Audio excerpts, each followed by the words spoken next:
Thank you, Governor Hochul. Thank you for leading New York State and for leading the nation, for seeing that there are so many low-income and middle-income New Yorkers who are struggling. They're struggling to get by, they're struggling to get ahead, and they're struggling to stay ahead. And you're seeing them. At FPWA, the organization that I'm blessed to lead, we work with over 160 human service providers and faith partners throughout New York City. They have their boots on the ground, and they've helped us appreciate that so many people here in New York City, here in New York State, who are classified as low and middle income and are working 35 and 40 and more hours, are having a hard time. And they're doing so without being seen. Traditional economic indicators like GDP growth, inflation rates, and unemployment figures don't see the everyday struggles, the juggling acts of working families, having to balance the expenses of food, childcare, housing, transportation, healthcare, college, and retirement savings, and real-life emergencies. And traditional economic indicators like the official poverty measure, supplemental poverty measure, and other measures capturing the most basic, only the most basic costs of sufficiency, don't see them either. These metrics miss the lived experiences of millions of New Yorkers who may not meet the definition of poor or even working poor, but they're one car problem, one layoff, one emergency, one crisis away from being able to get by, let alone get ahead. They can't even begin to save for retirement, for college for their children, or even to think about buying a home. Like our governor, FPWA has been hard at work trying to unpack this problem. And our research on why hardworking New Yorkers struggle began in 2019. It was the impetus that informed and shaped the New York City Racial Justice Commission's ballot measure.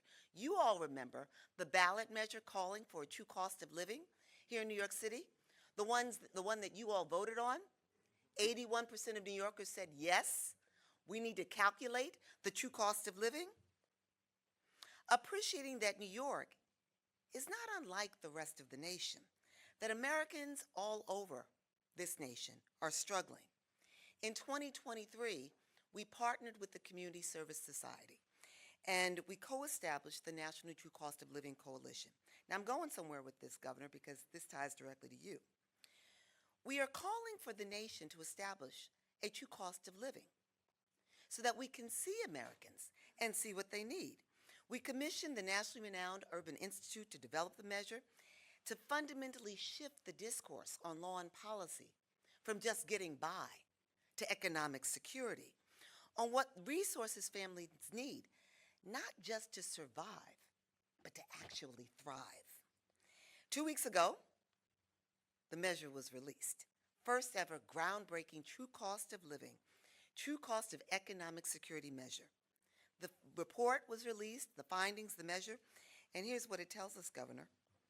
When we look at every county across the country, what it tells us is that insufficient resources, more than costs, it's insufficient resources that are putting people below the economic security threshold.